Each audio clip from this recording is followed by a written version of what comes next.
Yeah, similar ones for closed captions. Yeah. Yeah, so we talked, and then we use quotation mark when characters reading something, because it's not their word, you have to kind of make it different. And we capitalize, signature newspapers title, or the title of the movie, or name, and stuff. And also we use ellipses to indicate that this sentence is not ending. It continues to the next subtitle. And then we actually, that's like basic stuff. And also we use, this is a professional subtitle software. And it's pretty expensive, so not so many translators has it, but we use this one to get the time code. And so the number on the screen, that's called time code. And then we spot the time code, and we're just going to spot in time and out time when subtitles are going to come up and then when disappear. And also we put the original Japanese script on the top and the box up there, and down there we put translation, the timing, and then make sure the subtitle is okay, and then so the moment you type out the subtitles, you can actually see that subtitle on the screen. So it's kind of cool to see your subtitles on the screen and then play and then watch it. So this is the software we use.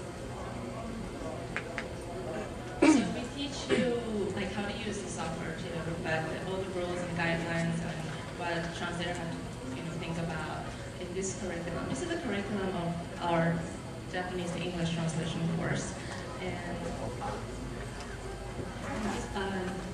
it's just 9 weeks course, and it's 18 sessions, and each session is 2 hours, and then class will meet every Saturday this semester.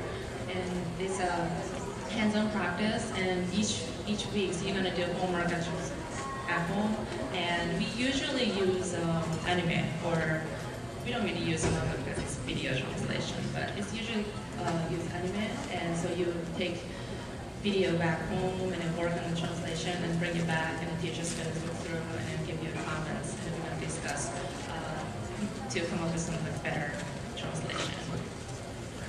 So yeah, this is that's one of the teachers. Ishii comes over from Japan and helps out with the translation class, and everyone's usually sitting on a computer so they can all edit the video themselves. Yep. Great, thank you, Ayano.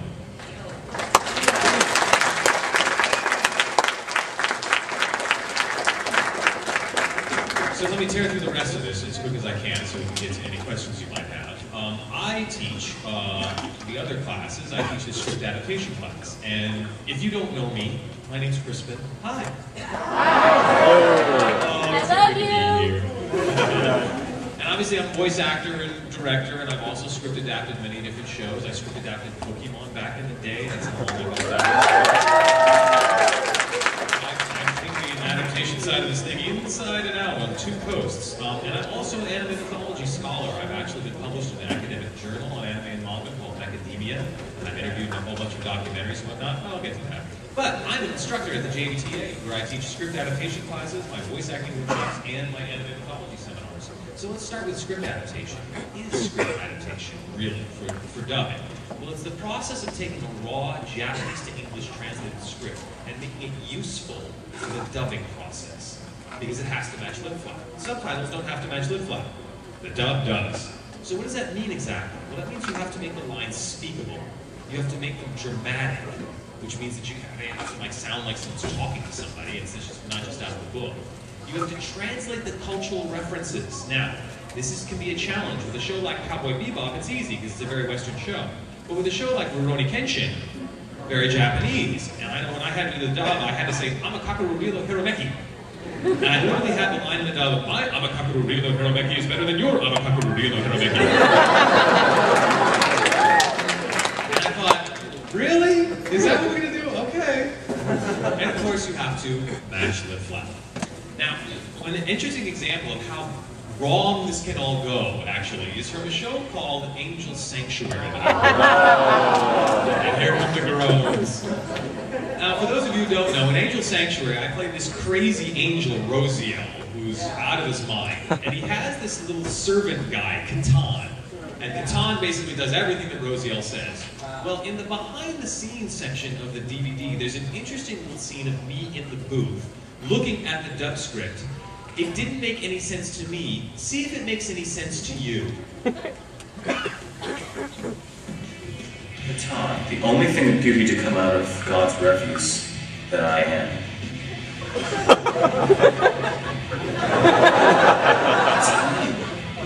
Yeah. What does that mean? I have no idea. So this is what I did in the dub.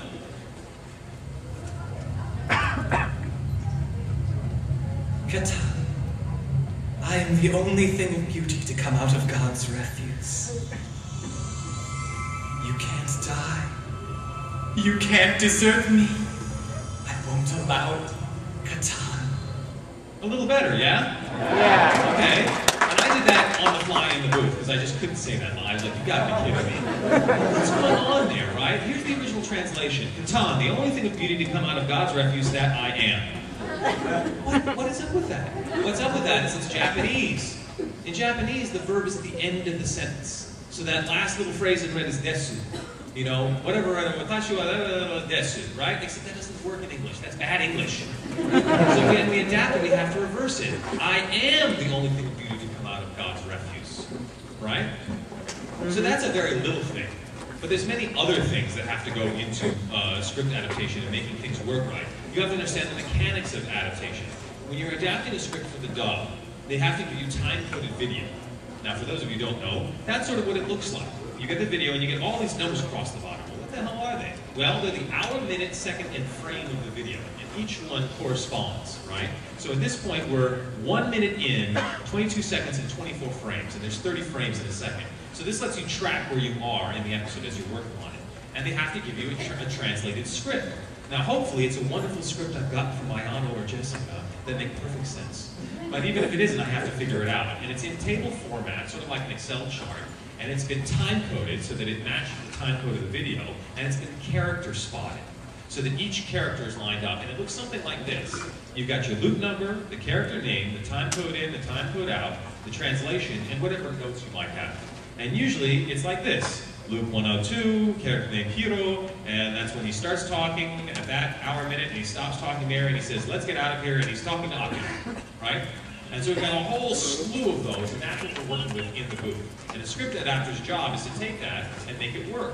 And when you're working on your computer, it usually looks something like this, where you have the video up there with the time code, which you can sort of scrub back and forth, and then you've got your Microsoft Word open, and you're working on stuff there to see the time code. There you can see the loop number, the time code, the name, and the line. And then there's all sorts of different codes we use to figure out whether it's on screen or off screen or anything like that. Also, sometimes I end up using my Pro Tools rig, because it's very easy for me to track the audio and video in there. And that's very important, because one of the things about any script adaptation class for dubbing is you have to actually try it. You have to actually see if it matches the lip flap. It doesn't do any good if it works in your head. So in class, what happens is everyone brings in their script that they're adapted, and we take a scene, and everyone gets up and tries to dub everyone else's script. Now, we're not doing this for acting. It doesn't matter if you're a good actor or not. We don't care. What we're doing is, does it match the lip flap?